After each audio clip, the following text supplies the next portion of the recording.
Yeah, my name is Ranti, and I'd like to welcome you to Global Perspective. Um, in Global Perspective, I engage and I have conversation with newsmakers, professionals, academia, people with moderate political views who are decent, who are civil, who are thoughtful in all their ways and in all they do. The goal is to lower the temperature of these socio-political ideologies that have assumed an extreme dimensions, and where extremism seems to gain followers and moderate voices appear weak. When people um, put out their moderate voice, they appear weak. People see them as weaklings. As a result, good people take back seat and withdraw their voices. And this must stop. We need to bring civility, decency, thoughtfulness back to civil discussions and conversations. Also, people of good will, good intentions, need to continue to speak up and to speak out and not give in to this era where individuals that have little or nothing to offer are taking our space. Today, I have the pleasure of having a wonderful man of God, a husband, a father, a pastor, and a medical doctor as my guest. And I'd like for Dr. Ayodele Ajayi to, I welcome Dr. Ayodele Ajayi, and Dr. kindly introduce yourself, sir. Thank you very much. Thank you, sir, for having me on the podcast. So as you said, I'm T. Ayodele Ajayi, and all the things you said about me are true. And yes, I'm a child of God, and I enjoy being a psychiatrist as well. Thank you very much, my beloved brother and doctor, and my pastor. It's always good having you. It's always good talking to you. It's always good fellowshipping with you. It's been a long time, and I'm so glad that we can have this conversation together, believing that our audience will get benefit from your experiences of life that I'm sure are loaded, and they will be beneficial to some folks, if not everybody. You started your career as a doctor from Nigeria, is that right? That's correct, yes. Yeah. And that is where you had your medical training? That's correct, yes. I went to Obafemi Awolowo University School of Health Sciences, where I read medicine, yes. Good. And you live in England now? Yes. So I've lived in England now for this July, it will be 23 years, 24 years this July. 24 years. So it is safe to say that at least in the last 25 years, you've practiced as a doctor? Yes, yes. So I've practiced as a doctor 26 years this December. 26 years this December. That is wonderful.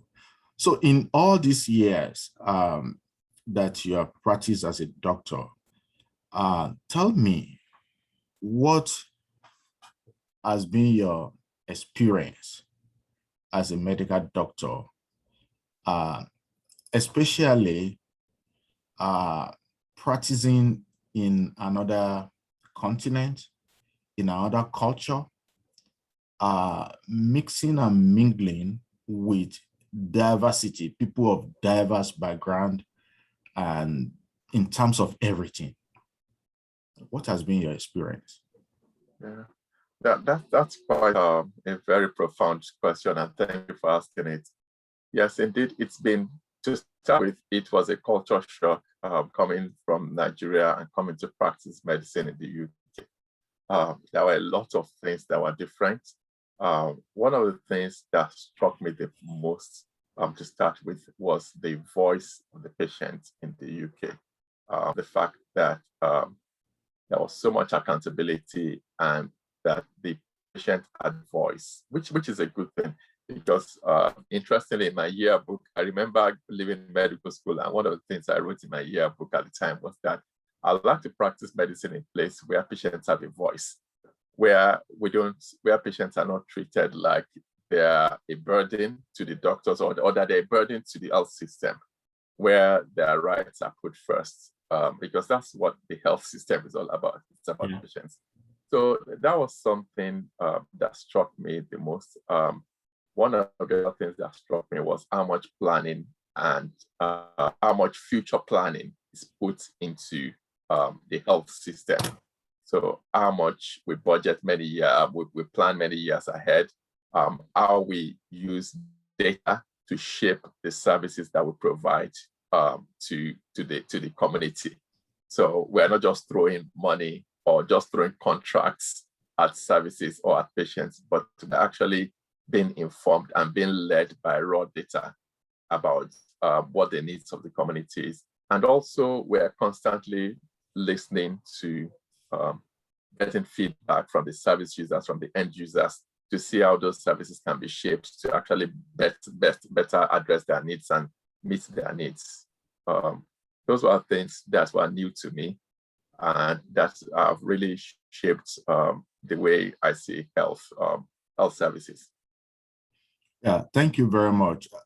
This is profound in the sense that we both come from a culture where these three things that you mentioned are not emphasized. I don't want to say they are not there, but they are not strongly emphasized as you have listed now. Number one, the voice that the patient, a typical patient has in England, and the planning that goes into the healthcare administration and in terms of finance and logistics, and also the quality control in terms of you wanting feedback and working on whatever feedback you get. These are good things that the folks in other parts of the world can actually borrow and use, and taking notice of those three things. And these are the things that we take for granted in the Western world. I remember also that with my brief stint in England, which you are aware, I had a family doctor, which we called surgery that time. And I noticed the difference between me having a doctor in London as against the doctor that I had in Lagos, Nigeria.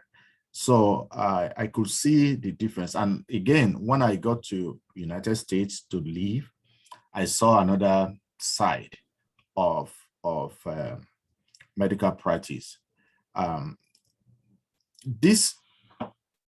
The importance of this in our conversation is to be able to put things in perspective, in the sense that the way someone coming from Africa, Nigeria, we see health service delivery is going to be totally different from the way you will see it as a provider in England, and the way I will see it as a provider in long-term care in the United States.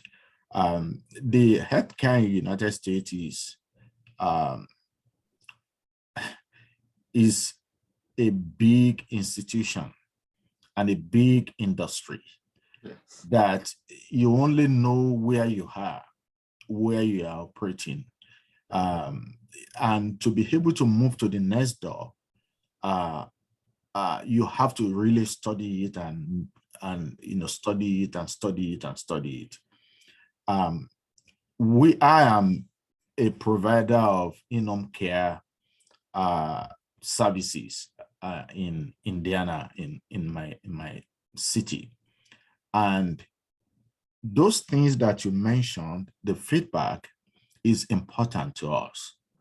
The voice that the patient has, in this case, we call them our consumer or our client. They have very strong voice. We cannot just mess with them.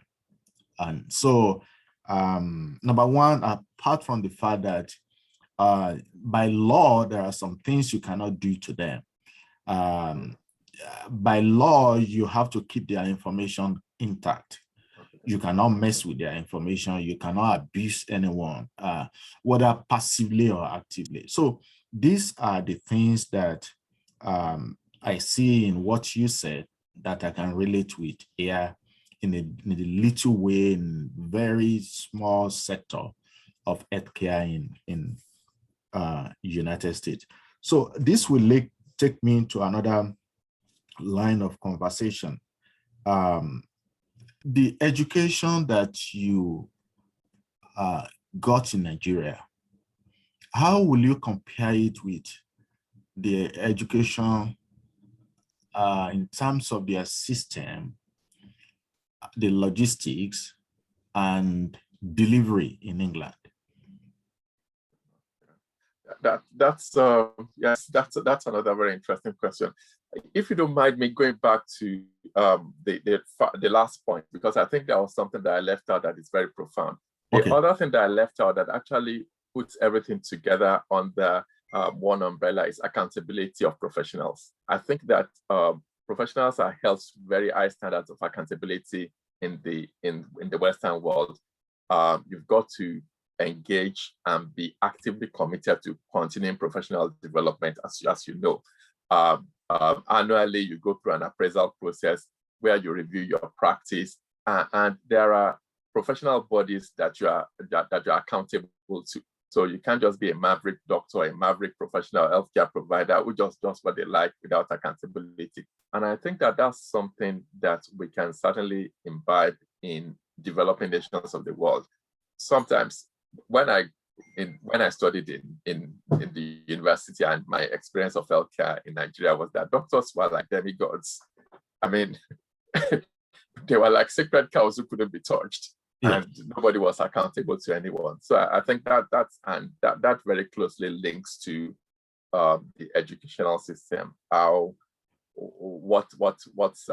does my education in Nigeria compare with what's here? Interestingly, in terms of content, I still hold up my head high, and I say, interestingly, I was having this conversation with my daughter today and saying that I'm quite really very proud of the type of medical education I received in Obafemi Awolowo University Ife. I think I had world-class education. I think the teachers were very committed. They were hands-on, and they gave us a good grounding. I think what has failed and what has continued to fail thereafter is the infrastructure that supports the system. When I went to university, for instance, there were not too many there were not too many private universities, or there was quite a few of them. But over the time, it looks like, unfortunately, with incessant strikes, the quality of the education has sort of gone downhill, and the common man is not able to then afford quality education the type that we had. And that's something really very sad, because I think that's really the people who deliver the lectures, and they are quite committed people. That's very apparent. However, I think the infrastructures that are in place are not supporting them, and that's where I think the average young person in Nigeria who comes from a difficult background is being failed by the system, or and that's probably replicated or mirrored in some of the other nations in the sub-Saharan, in the African continent. Yeah, thank you. So I want to bring this to one point about opportunities. And opportunities and privilege to have this opportunity, in the sense that even here in the United States, even here in Indiana, even here in my county, it's not everyone that has the opportunity to have access to education. So I did not know how privileged I was as a kid for my parents to put me through school at a early age until recently. I was having conversation with Shakwe and then on podcasts too. And so I threw the question to him, and I can't remember the question again, but he said to me that he's been privileged. And I said, what privilege? And so when he mentioned the things that his dad, did not consider as a privilege, and my son now ministered to me, that even in my own time, in my own days, for me to be able to have been able to go to school record time, record age, it was because my parents had education. And because they had education, they made sure that they put me through school. And we are in the days where old boys of high schools are gathering together. And when I see my old student, my classmate, when I see the age disparity between me and them, I now see that yes, indeed, I had a privilege to have been in school, record time, record age. But that does not mean that I did not run into challenges living and schooling in the system. I did. But that is a conversation for another day. But we are trying to, what I was trying to take on what you said about how, for instance, in Nigeria and other developing countries, how the facilities and infrastructures are preventing people that cannot go to private schools from having good education.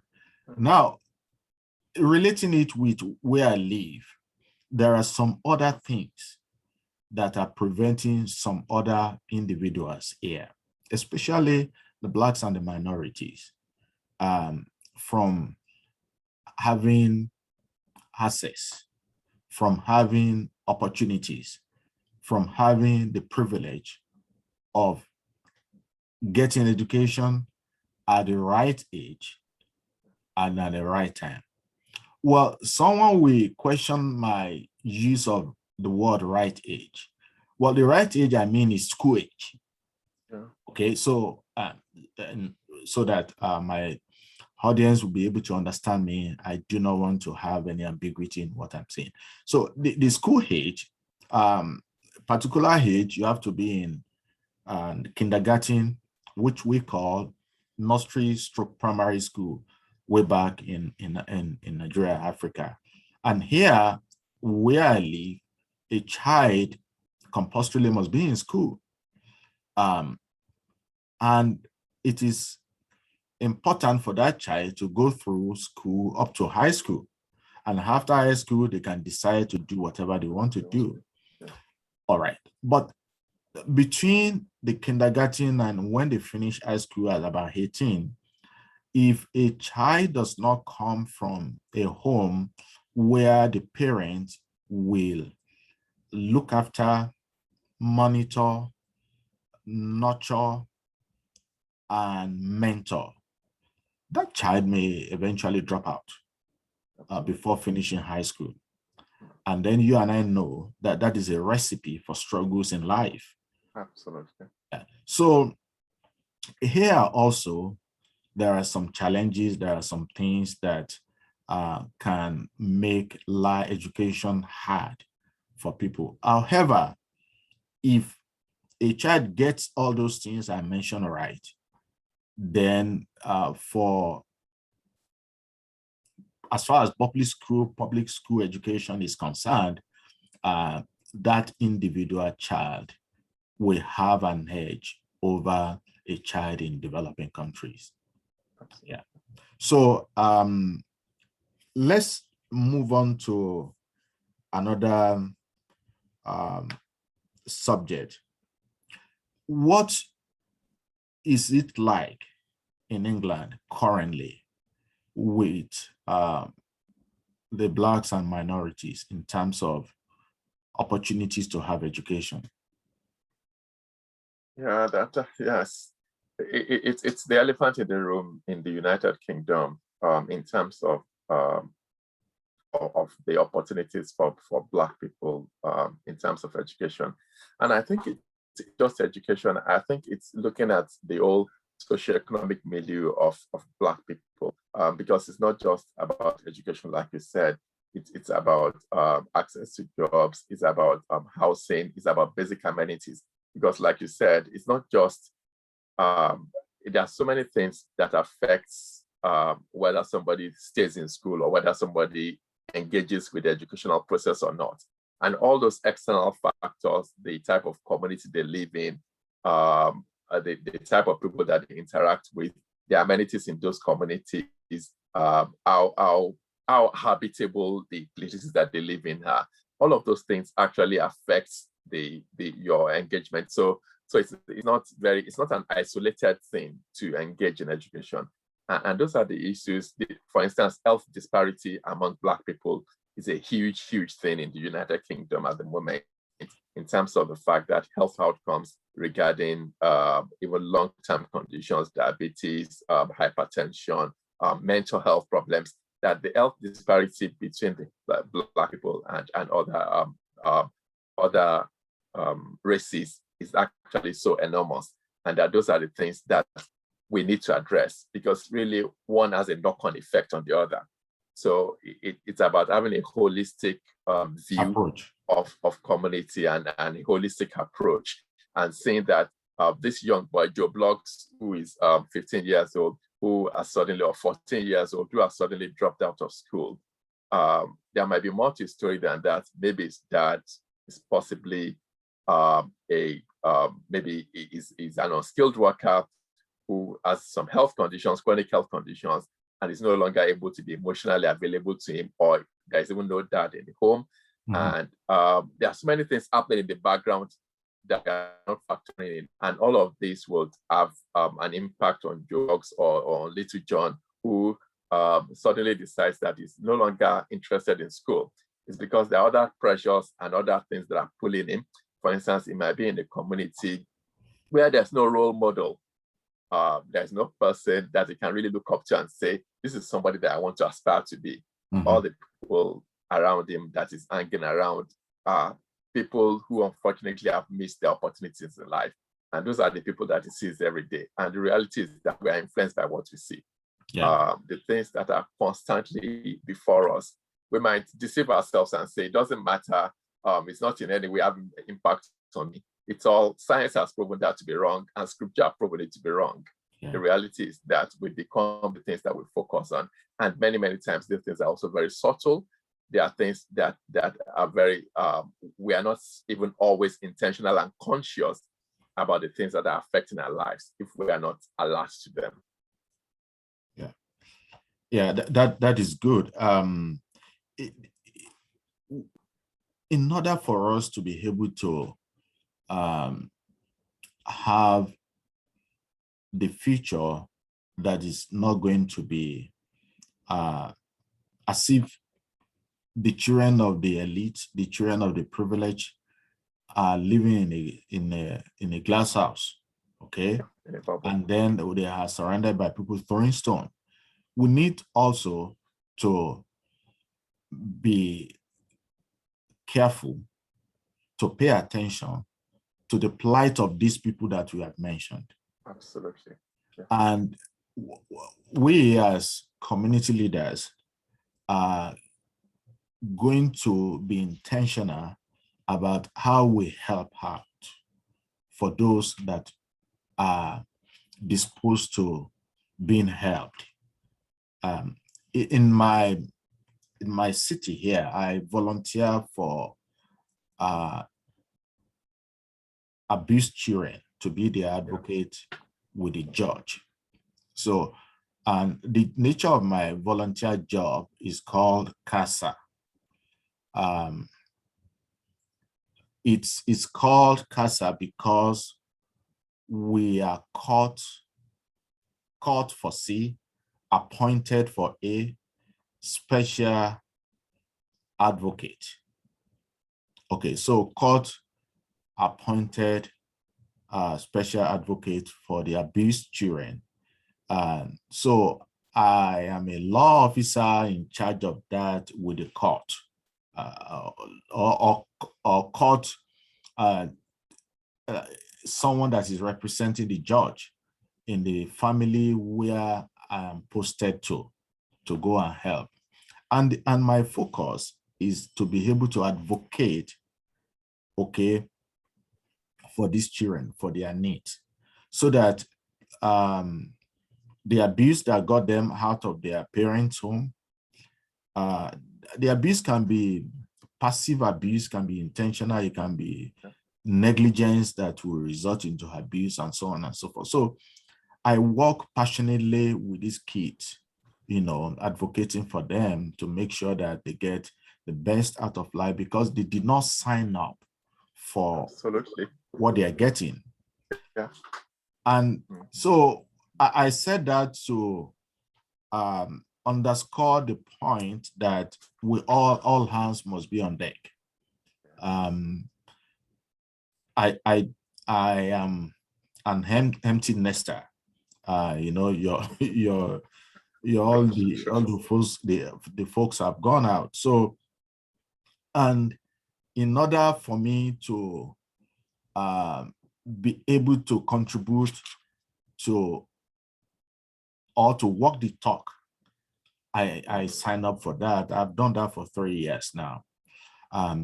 So this experience will take me to another level of conversation about how do you think we can link our faith with this work that we do. How can I inject, whether passively or actively, my faith into nurturing and advocating for the abused children? And how can you, I know you do it, but I want you to tell us how you have been doing that, so that folks that listen to us can learn from it. As a medical doctor, you told me you are a child of God, you are a follower of Christ that I know, and you are a teacher of the word, you are a pastor. How can we put religion aside and really live the word of God in the secular arena? That's really very profound. And yes, I'm just going to share my experience, what's worked for me, and hopefully that people can benefit from it. I think I want to start from the premise of, at some point in my life, I recognized that I was at a place of privilege, just like you said. And the Bible says that unto much is given, much is expected. Yes. So that I think when I got to that point, it changed the game for me, because suddenly I began to see that with every privilege also comes responsibility. And I would like to speak, hopefully I'm having dialogue with my brothers and sisters listening today, who are listening to this podcast, and saying that we do have a responsibility with the privilege that we've got, the privilege that we've been able to move from wherever we've lived previously to come and live in a place where things are different. And even for some of my brothers and sisters who still live back home in Africa, some of us have been committed with resources, a lot of resources. And it's not just financial resources, it's also social capital. We have a voice and we can influence things. So what I'm going to say is that we need to know exactly what our patch of the work is. For instance, you've talked about the fact that you volunteer to support young people who have been abused. For me, I recognize that the young people are also my patch. And the challenge that I took on was to encourage young people of Black ethnic minority in the United Kingdom to get into medical school. And this was something that evolved over time. At some point in my life, young parents started coming to me and saying, "Oh, please help our children to get into medical school." They were first generation or second generation Black people like me in the United Kingdom who wanted the best for their children. But at the time, the medical school system in the UK was a closed system. It was almost like a cult. You couldn't, I can see you nodding your head because you know what it was like when you were in the UK. Things have changed a lot now, thank God. Good. But we still have a lot of work to do. And at that point, I didn't want to sign up for it because I thought, despite the fact that I was a medical doctor, I was a psychiatrist at the time, I didn't really know the ins and outs of the system in terms of getting into medical school. And so I wasn't going to sign up for it. But then it was like I had that Esther call. You know, sometimes your reality stares you in the face and you know that if you don't do something, so God is going to raise somebody else to do it anyway. But then you would have missed the opportunity. And so the next stage for me was that, and I'm saying this so for those who don't feel prepared, maybe the task that is tugging your heart, that passion that you've got, you are feeling inadequate, you are feeling unprepared, you are feeling unequipped. Welcome to the club, because that was the way I felt. And it was even interesting that no matter where I turned to the people that I was associated with, some of the people that I knew who are not from the same background as myself in terms of ethnic backgrounds for information, but they didn't seem to have it. And at that point, in terms of really translating this vision into reality, I had to, this is about really living our faith in a very express way, impacting society. I had to go back to God and say, God, if you want me to do something about this, you've got to give me the tools. I need information. And indeed, we know that the Bible tells us that God gives wisdom, that the deep and secret things they belong to him, and he reveals them. And God actually did reveal them. People literally came into our house. That's another testimony. My wife was unwell. A friend came to visit her, and I was just having a chat with this lady. I didn't have a clue that she would by any means know what I needed. I was just being friendly. And she just gave me all the information I needed, and that was where the doors opened. Eventually, I went on. I felt that I was not equipped enough to be able to start a mentoring scheme for young people from Black ethnic minority who wanted to go to medical school. And with trepidation in my heart, I announced this event and said, "Oh, let parents come, let young people come." I still remember 30th November 2013, we hired a hall and we said, we are going to teach you about getting into medical school. We are going to share information. I got a group of medical students together. All of them are now doctors. And that's where we started. And it has grown. Now people ring me up and we match people up and support them to really walk that journey. So the long and short of this is sometimes we need to stand up to be counted. It's not going to be easy. It's going to cost us our time. It's going to cost us our resources. And sometimes it's going to cost us going out on a limb in terms of going out of the beaten path. We might have to create a path for ourselves. But the other thing I know is that really, if you've got a vision on your heart and you are really passionate about fulfilling it, God will bring the resources. And we need to think about the services that are out there that we can meet. That's the way we can have the ability to be able to express our faith in a way that would impact community.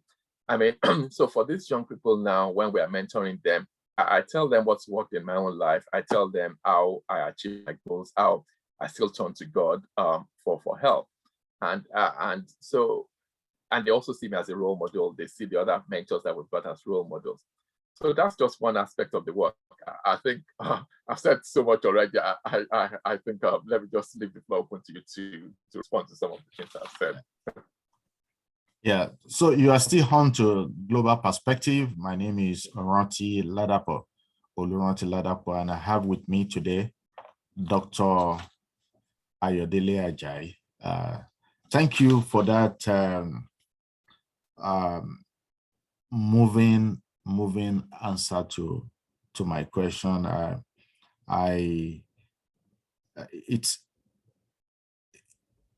It's so emotional to know that you started something and you are already getting results. 2013, and those kids are now doctors. I remember Ifeluatu was contacting you that time when she was having issues getting admission into to study medicine. And also, I mean, she up to now, she is still hoping to go to finish and specialize in your line. But to be honest with you, it has not been an easy journey here. Helping Ife, I give credit to my wife. She is the one that I kind of have left the two of them, because whenever she has exam, we all do the exam together, because we carry the burden of the anxiety of whether she's going to pass the exam or she's not going to pass the exam. She failed a couple of exams that devastated her, and then she had to redo those exams, and she passed.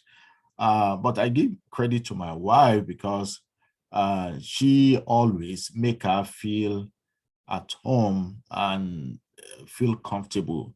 Even when she writes an exam and she fails, she will pump confidence in her and tell her that, look, you will take it and you will pass. I remember a couple of months ago, she was preparing to write what they call the step 1 exam.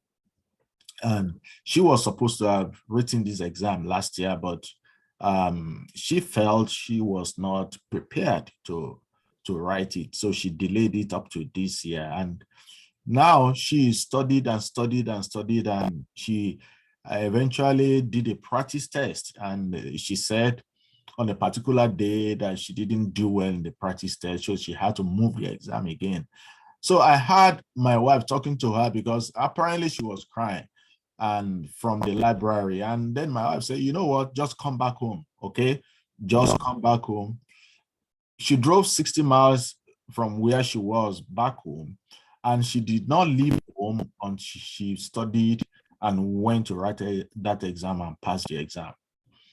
And so I give her credit for that. So if you are doing that for multiple students, I know it's a lot of work because it is not only enough to get a child to go get admitted, okay?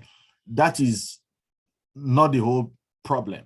The whole problem, part of some other problems will arise when they begin to have challenges while on the program. So for you to, as at now, to be getting results already, I give you so much credit, and I thank God for your life, my dear brother. Our time is moving fast, but we still have a lot to cover. But if we cannot do justice to all of them today, I would plead with you to please come back again next time.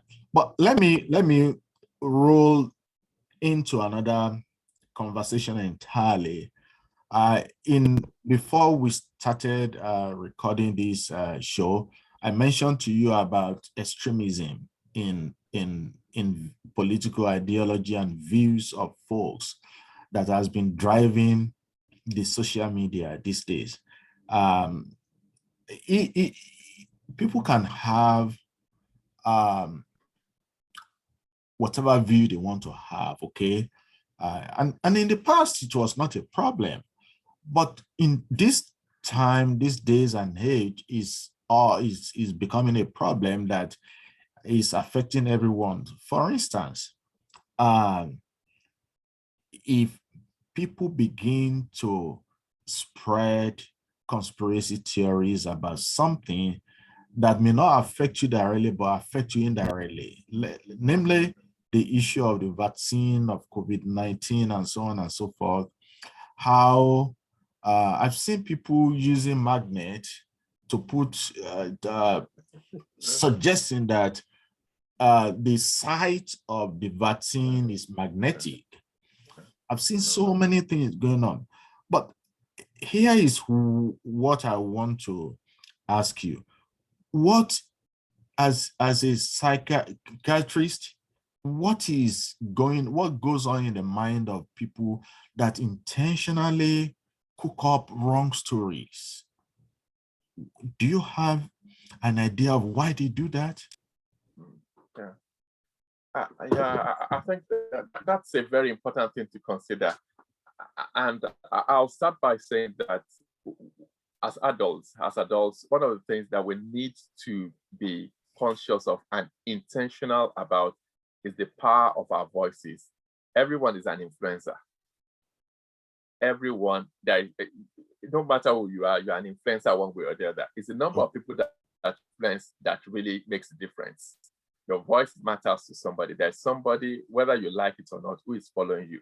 And when I'm conscious of that, I'm careful about the things that I say and about the way that I behave, because we won't always know those whose lives are affected by the things by the way we live our lives, in a very positive way and or in a very negative way. And of course, whether we like it or not, that's something we're accountable for. Because that influence is something we're accountable for. In terms of whether people, what's the psyche or what's the mentality that drives this? I think there are several things that could be involved. One of them is the human ego, the fact that every one of us likes to be hailed, every one of us likes to be affirmed, every one of us likes to be approved. Every one of us likes the clout of followership, of feeling that I've got 5,000 or 500,000 Twitter followers, I've got 5,000 people on Facebook and maxed out, or that on TikTok, I'm an influencer. But then it goes beyond that, because the next message is that as a responsible adult, what sort of message am I pumping out there?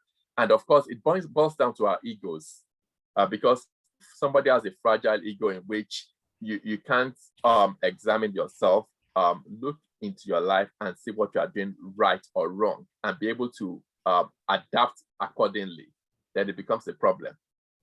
And what I've seen play out recently has been that sometimes people, I think it's part of the responsibilities of adults to be able to say that I think I got that wrong and I'm sorry. Mm-hmm.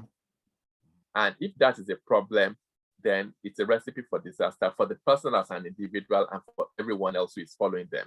But the other thing to remember, of course, is that, yeah, these are people who are, it's a sense of responsibility. Yeah. It's about knowing that really the things that I'm saying, the things that I'm doing, go far beyond my ego. And that if I'm only able to accept that I've taken the wrong turn and publicly accept that, I'll be doing a lot of people good. So it's about looking beyond myself. It's more than me. It's more than my status. It's more than my social clout. It's more than the persona I put out there. And there's no human being who is never wrong. Yeah. I think when I came to terms with that it's okay to be wrong. And it's okay that, in fact, the person who is stronger, I'm emotionally stronger when I'm able to put up my hands publicly and say, I got that wrong and I'm sorry. Let's take a U-turn. I'm not God. Nobody, none of us are gods in that regard, who are all knowing, all powerful, and all sufficient. None of us is in that status and will never be in that status. And that will make us to recognize when we are wrong, that I am wrong, and I apologize, and I'm sorry. And I think that's a stronger character than somebody who is wrong or who has not. The other thing is about really investigating what you believe very thoroughly before you draw a line in the sand. For a long time on the COVID-19 vaccination issue, I didn't say a word. And the reason was because I didn't say a word, at least publicly. Within the confines of my home, I was discussing, but people would check my social media profiles and you'll find out that there was nothing about COVID-19 on it for several reasons. One, because in the thick and thin of it, I didn't have the headspace to even to engage with that conversation because I was inundated by work. I was working very long hours, and it wasn't a time to be engaging in that type of dialogue. And plus, I wanted to be sure that I did my due diligence because I knew that whatever I say was going to influence people. And even now that I'm taking a stand, I know that people who have, in my community of influence, that people have said, oh, because you've said that you've taken both of the vaccines, we are now going to go and get our own vaccinations. So I knew that I needed to be careful about what I say. And so I'm just reminding people who are out there, be responsible for the things that you say, do your due diligence. It's okay to say, I'm not sure. And that's part of the options of many of options. I'm not sure I want to do my due diligence first before we say things and then mislead people. Because sometimes we've said those things, we put them into public domain. We can't retract them. Even if you apologize, there are still people who have gone and run with what you've said, and which you might not be able to retrieve. So it's important that we live responsibly in that regard. So yeah, thank you very much. I think you said something that is very important there, that we all have influence in area of our domain and influence. Whatever we say, we may think is not important, but some people take it seriously and they act on it. And we should be good steward of what we say and what we do, because those count.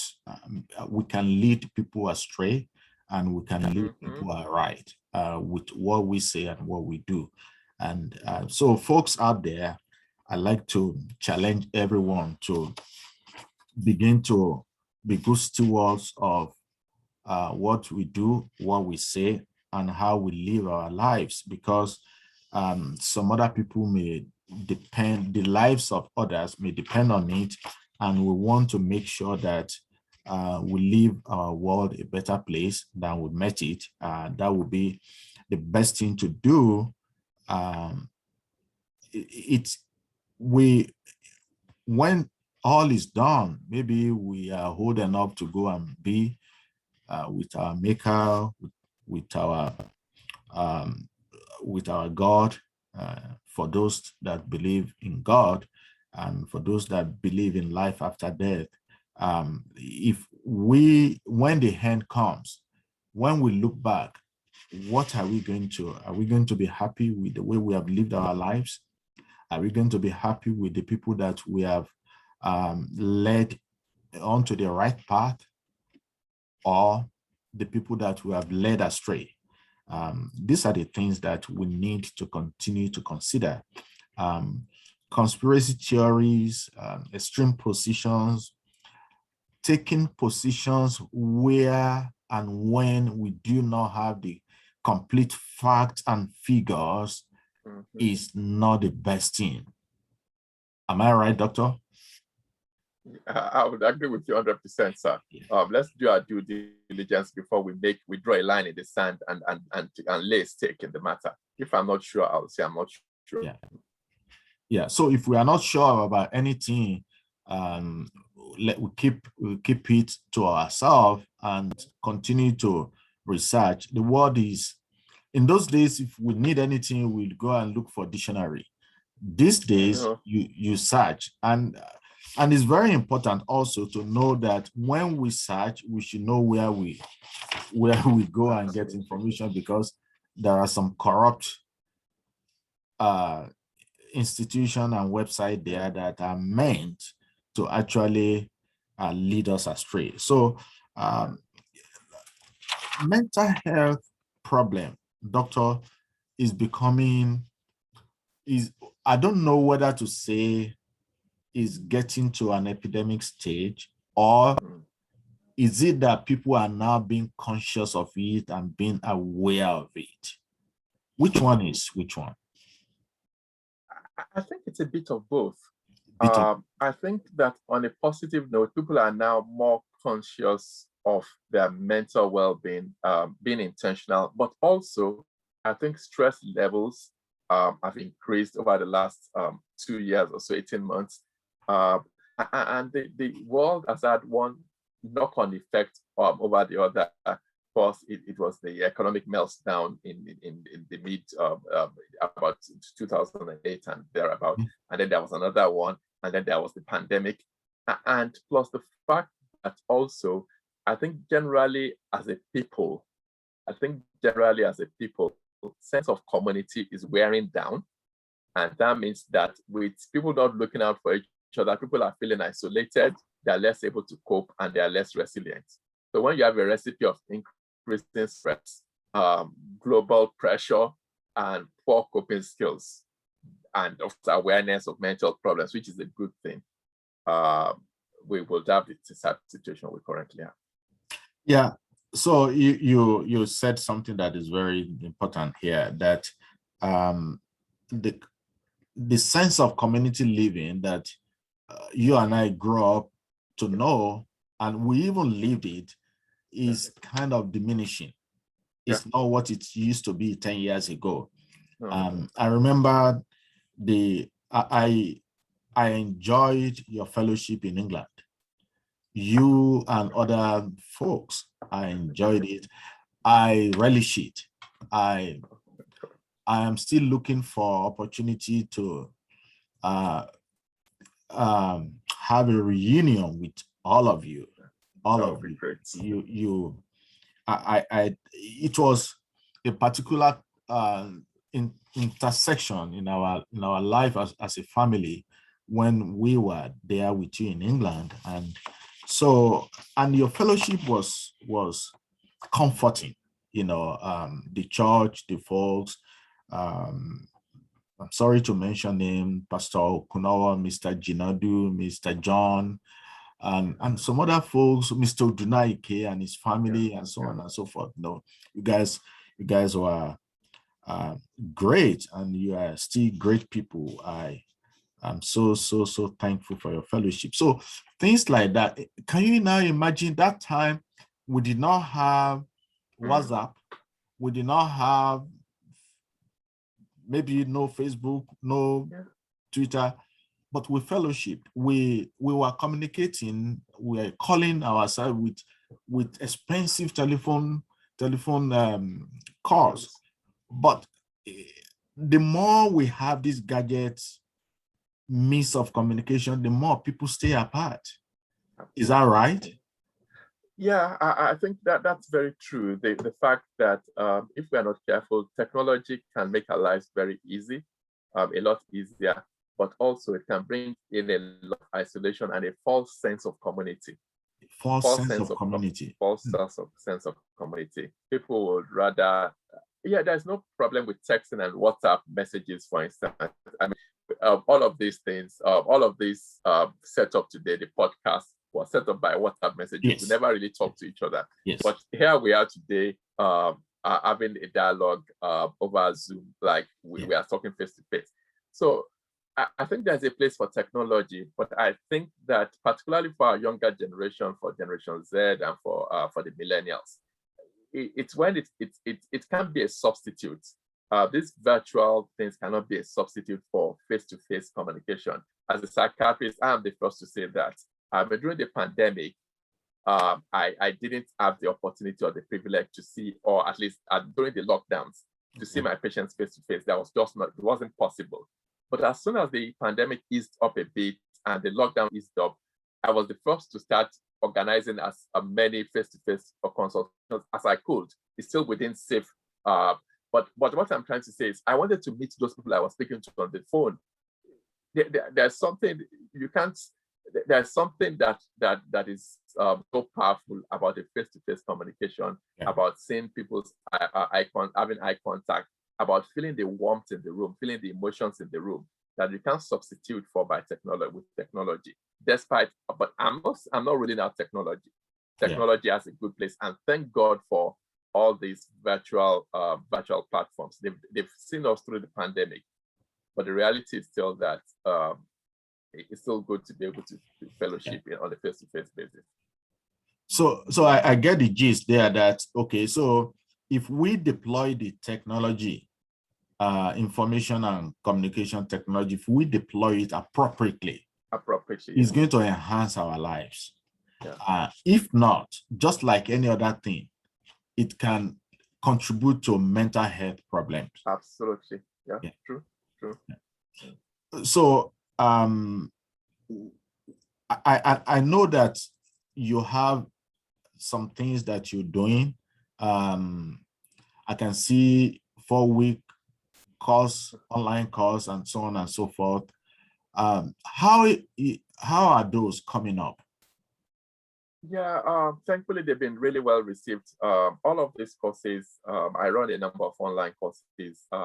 We started with the young people. We ran a 4-week online course, 2 hours, for 2 4-hour sessions, or 4 2-hour sessions in June, and that was well received by young people. And that was because I began to find out that parents were calling me, sending me social media messages and all sorts of things about their young people and about the impact of the pandemic and this lockdown on their mental well-being.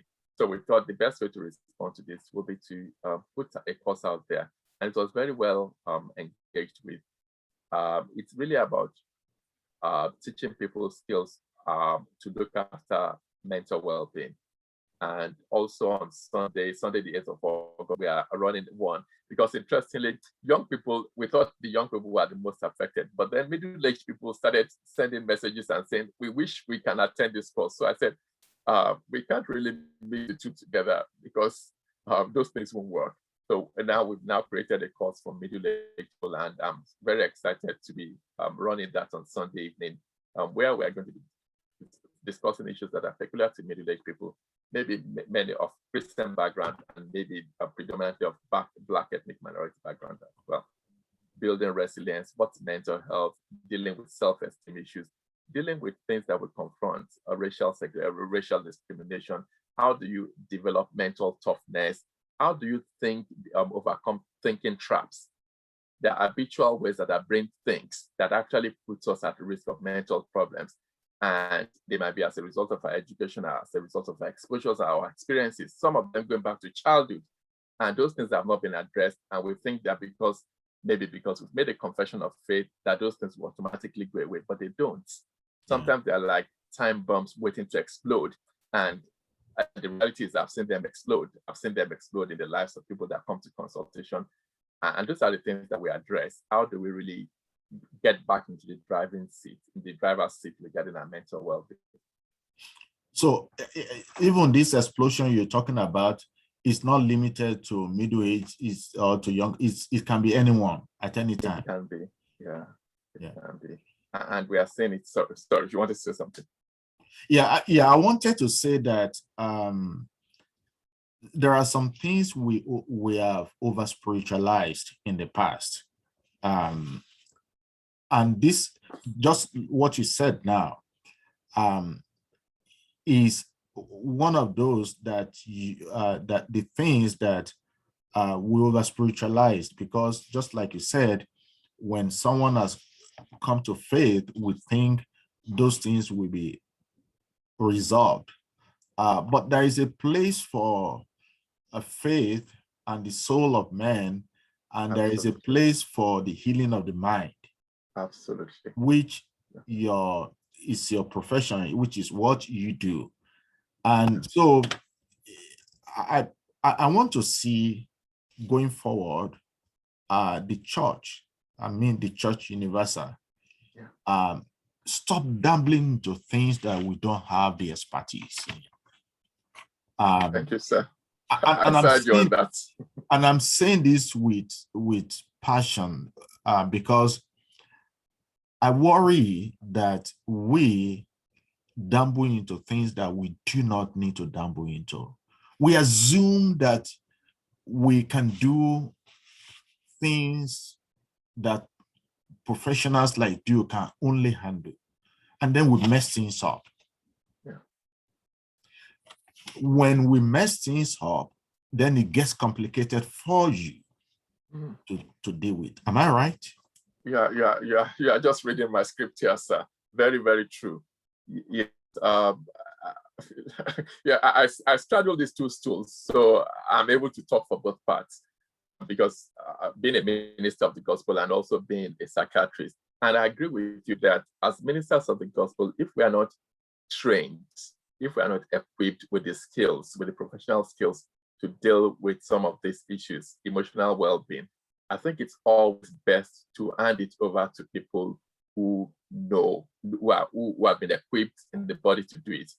And that's why the name of our courses are called tri-part care, in terms of the fact that 3 parts.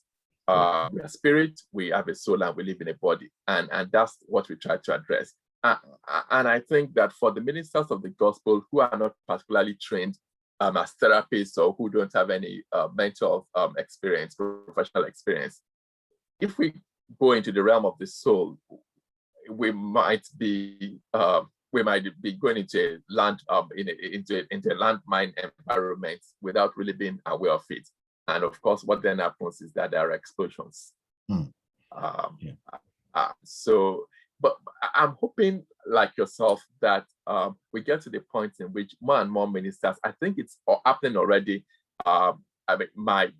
My diary is always packed almost every weekend with ministers who want to invite me to speak about to their congregation about really how do you deal with these things, the mental health issues that are arising, the problems of abuse from background that have been chronic and nobody has ever spoken about them, but they're affecting that individual. That person is manifesting those things in church, in their relationships. They're not able to maintain relationships because they've been broken, and those areas of their lives has not been addressed. And people say, oh yeah, just pray and you'll be okay. Yeah. But sometimes it's not as simple as that. It's not. Sometimes it's a process. It's a process, and it's about somebody who has been graced and blessed by those skills because they've gone through the system, the educational system, to be able to hold those people and walk them through the process. So I agree with you that in church, we need to be able to draw the boundaries and not make blatant statements like, you don't need to go to therapy, for instance. And also to say that there are many Christians who are in the mental health sector, profession, yes, who are doing great jobs. People who understand your spiritual background and the cultural background, because a lot of people say, oh, I don't want to see a therapist, I don't want to see a psychiatrist because they are not going to speak my language. I want to reassure such people that we speak your language. I understand when people from my background come into the consultation, I understand their language, I understand where they're coming from, and including faith. And so that's not a reason to run away or not seek the help that one needs. Yeah, this is Global Perspective, and my name is Ranti Ladapo. I have Dr. Ajayi with me. He's been able to help us with so many subject areas in this podcast, and we wish we continue to have him talk, but hopefully he's going to come back another day. One last thought is the issue of culture, the intersection of culture, religion, and medical practice. Your parting thought. Yes, I think culture has a role. We are all, our culture shapes the way we think, and it shapes our worldview. It shapes the way we think about ourselves, we think about others and the world as a whole around us. However, there are good things about culture, that we can, the culture of ethics, hard work, love for humanity, all of those things are very good. And those are things that we can continue to use in our daily lives. But there are also things that are about culture that are not appropriate, that are not suitable, and not fit for purpose, and we can get rid of them. And in terms of our faith, I think the bedrock of faith is love. Love is the key thing. So if anything we do in our faith can meet the criteria for the law of love, which is the golden rule from that Jesus taught us. If that's we are fulfilling that rule in our everyday life, including our relationships, at work, at home, everywhere in the community, then we would have done a good job of it. So it's really about our faith must go beyond just attending church or attending Bible studies. There must be a practical demonstration of that love in terms of the way we live our lives and the impact that it's making on our communities. Yeah, so it is not enough to go to church. It is not enough to go for Bible study. It is also important to make sure that we deploy those teachings we get from the means of grace that we have. I call going to church, going to on Sundays, going to Bible studies and some other stuff as a means of grace that is meant to equip us to go into the world and become champion of faith in the secular arena. So that is the way I see it. And then when I get to the secular arena, I do not have to be judgmental. I do not have to begin to talk the way I talk in church and talk outside. I need to make sure that my friends that have not known Christ, I don't push them away. I don't judge them. I don't have preconceived notions about them. I give them the opportunity to be who they want to be. And if when it comes to time for me to directly or indirectly witness to anyone, I will have prepared the ground with the way I live my life. So that I don't just go to anyone and tell that person you need to believe Jesus or you will die in sin. I have not done anything. I've just added enemy for myself. So for folks out there that are not Christian, that have not known Christ, this podcast is about how we all can be good citizens of this world, how we can make this world that we have a better place, how we can shun extremism, how we can be thoughtful, we can be civil, we can be decent, we can be honest in our conversation, in our chat, in our dealings with one another, not to demonize one another, not to prejudge and misjudge one another. We want this world to be a better place, and we can do it. The Bible tells me that God has given us everything that pertains to life and godliness.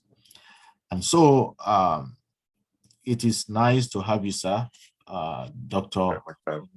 Ayodele Ajayi, you are my beloved brother. Say hello to your darling wife and the children. We love them. And we hope that one of these days we're going to meet flesh and blood. Amen. I'm looking forward to that. Thank you very much for having me on the podcast. It's been such a blessing being here. And please say hello to Sister Jamaican, to the young, they are no longer young people now, to our question, Ife and Shokwe. Yeah, and Olaoluwade. Olaoluwade. Yeah, I will. Yeah, so this is a Global Perspective. My name is Ranti Ladapo, and we will see you next week. Thank you, and God bless.